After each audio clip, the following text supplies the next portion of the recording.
सुभान अल्लाह। एक बात बताएं, हम सब गुनाह करते हैं, कर लेते हैं ना? अल्लाह अकबर। मैं आपसे कहता हूं नहीं, गुनाह मत कीजिए, बचिए गुनाह से। आप गुनाह करते हैं ना तो आपके नबी को बड़ी तकलीफ होती है, बड़ा प्यार करता है वो आका, बड़ा प्यार फरमाते हैं वो नबी, बड़ी मोहब्बत फरमाते हैं वो हमारे आका। और जिसे आका प्यार करे वो गुनाह करे, अपने आका को तकलीफ दे। आप कभी नहीं चाहते होगे कि मेरी माँ को मेरे किसी किरदार से तकलीफ हो। चाहते हैं? बचना चाहते हैं कि नहीं उस काम से जिस काम से आपकी अम्मी को तकलीफ हो? बचना चाहते हैं कि नहीं? बोलिए ना भाई, तकलीफ लेना नहीं चाहते ना अम्मी को? आप अम्मी को तकलीफ देना नहीं चाहते इसलिए कि वो आपकी माँ है। कायनात में उतनी मोहब्बत कोई नहीं करता जितनी मोहब्बत तेरी माँ तुमसे करती है। मगर फैसला सुनो, तेरी माँ से 70 गुना ज्यादा तेरा नबी तुमसे मोहब्बत करता है, फिर अपने नबी को क्यों तकलीफ देना चाहते हो? सजदा छोड़ते हो तो नबी को तकलीफ होती है, झूठ बोलते हो तो नबी को तकलीफ होती है, फरेब देते हो तो नबी को तकलीफ होती है। अपने नबी को तकलीफ न दो, गुनाहों से बचो। अच्छा, गुनाह जब आप करते हो तो गुनाह करते वक्त ये ख्याल आता है कि खुदा देख रहा है? थोड़ा सा बोलिए, ख्याल आता है कि नहीं आता? आता है ख्याल। जब गुनाह करते हैं तो ख्याल आता है कि खुदा देख रहा है। हाय हाय हाय। चाहे जितना कमजोर से कमजोर ईमान वाला हो, लेकिन गुनाह करते वक्त ये ख्याल जरूर होता है कि खुदा देख रहा है। मैं आपसे कहता हूं, अगर ये ख्याल होता है तो फिर गुनाहों से क्यों नहीं बचते हो? अगर ये पता है कि खुदा देख रहा है तो फिर गुनाह से रुकते क्यों नहीं हो आप? तवज्जो से सुनिए, 2 मिनट की बात करता हूं ताकि आपके दिमाग में बात उतर जाए और दिमाग के हवाले से फिर आपके दिल तक बात उतरे। गौर से सुनिए, अगर गुनाह करते वक्त ख्याल ये होता है कि खुदा देख रहा है, फिर भी हम गुनाह से नहीं डरते, गुनाह कर लेते हैं। इसका मतलब क्या हुआ? इसका मतलब ये हुआ कि खुदा से डर नहीं लगता है आपको।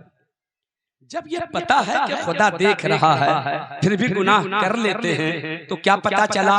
हम खुदा से नहीं डरते और हम लोग क्या कहते हैं? मुझको तू धमकाएगा, मुझको तू थ्रेटिंग देगा, मुझको तू चैलेंज करेगा, मुझको किसी से डर नहीं लगता, मैं सिर्फ अपने खुदा से डरता हूँ। मगर ये झूठ है, सबसे डरते हो, खुदा ही से नहीं डरते हो।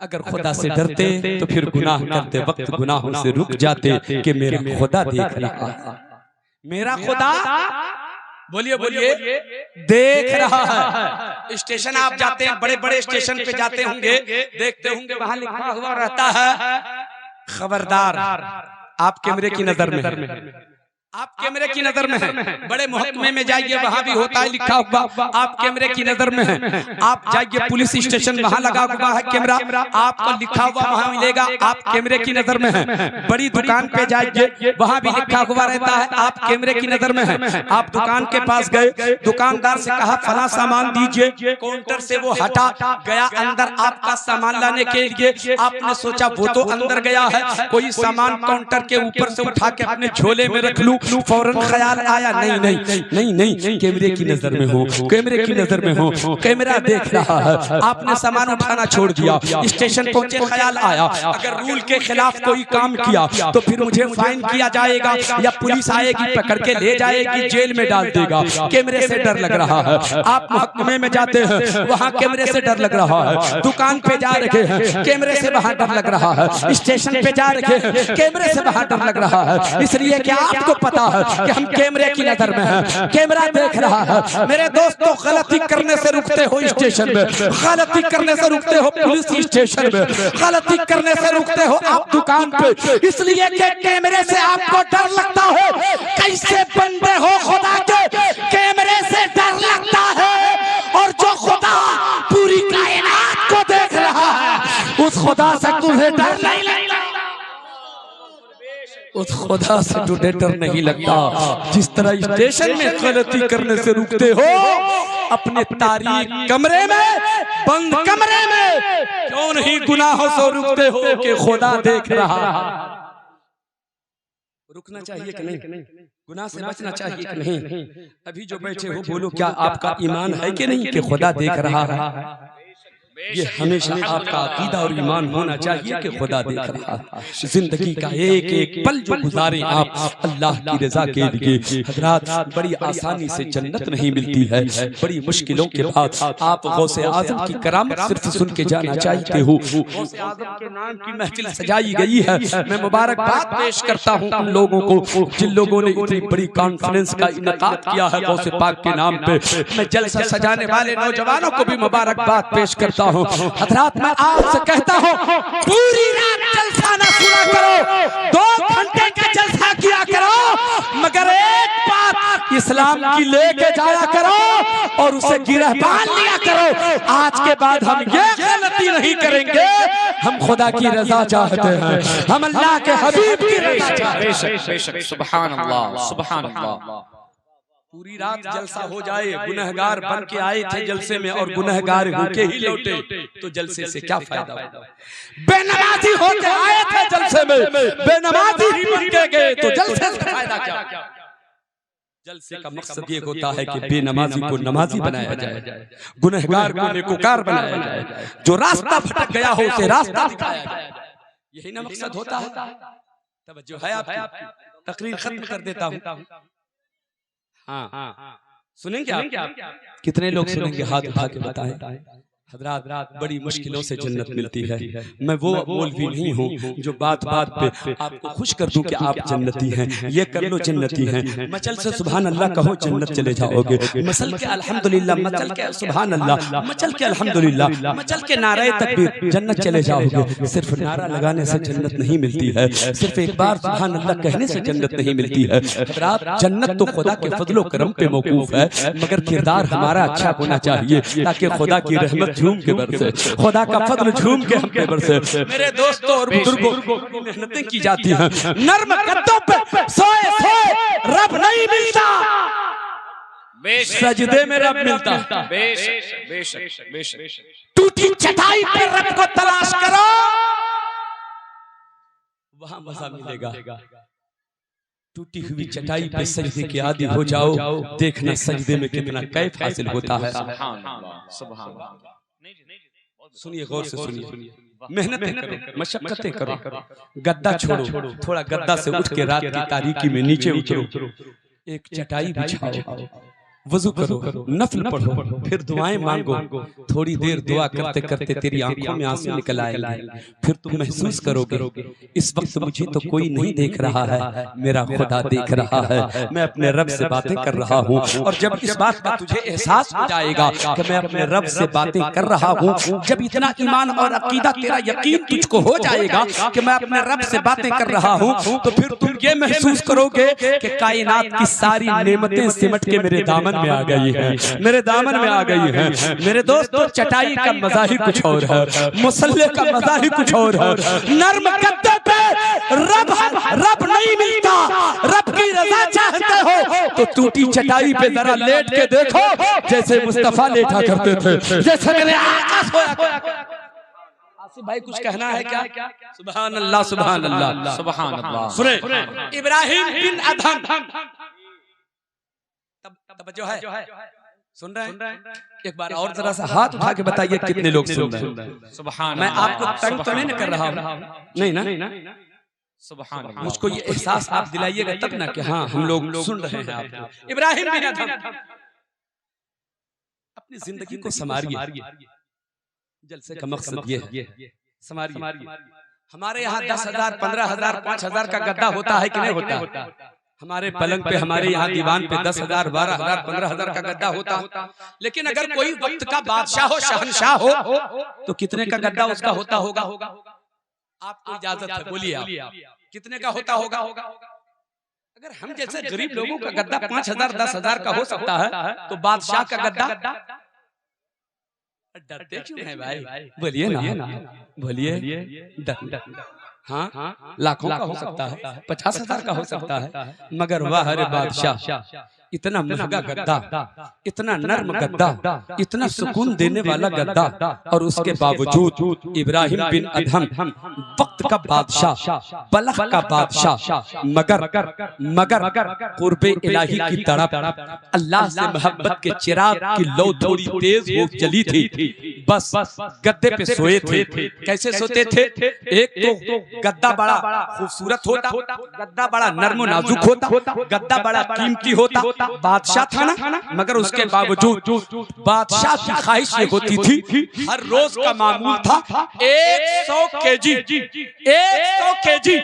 गुलाब फूल की पत्तियां मंगवाई जाती थी, उससे रेडी अलग कर दी जाती थी, कांटे चुन के अलग कर दिए जाते थे, सिर्फ गुलाब फूल की पत्तियां 100 केजी, अल्लाह अकबर, 1 कुंटल उस गद्दे पे बिछा दी जाती थी पत्तियों को।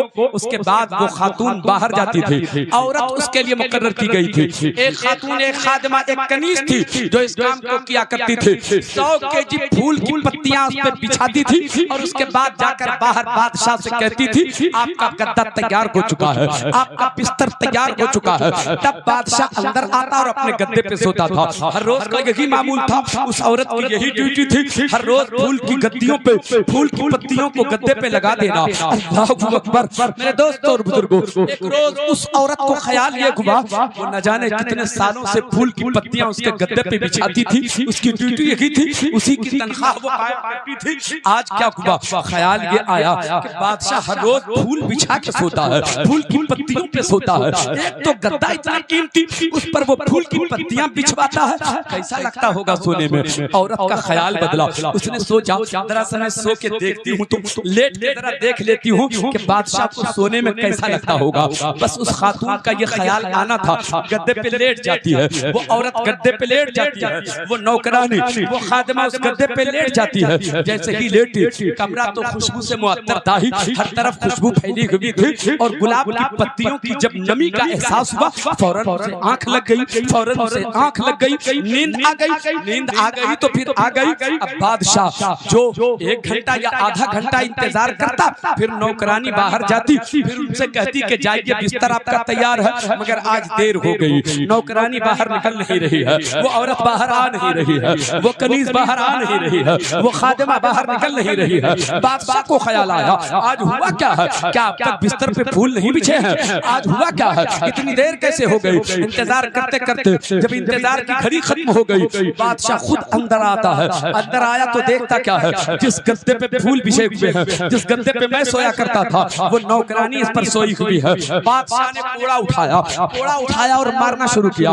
उस औरत की आंख खुल जाती है, जैसे ही आंख खुली तो मिन्नत समाजत करने लगी, हाथ पांव जोड़ने लगी। मैं जानबूझकर नहीं सोई थी, मैं तो अचानक यूं ही ख्याल आया कि देखें कैसा लगता है सोने में। सो गई, मुझे मत मारिए। बादशाह ने कहा, इतनी तेरी मिजाज, इतनी हिम्मत, इतनी जुर्रत कि तू बादशाह के बिस्तर पे सो, बादशाह के गद्दे पे सो।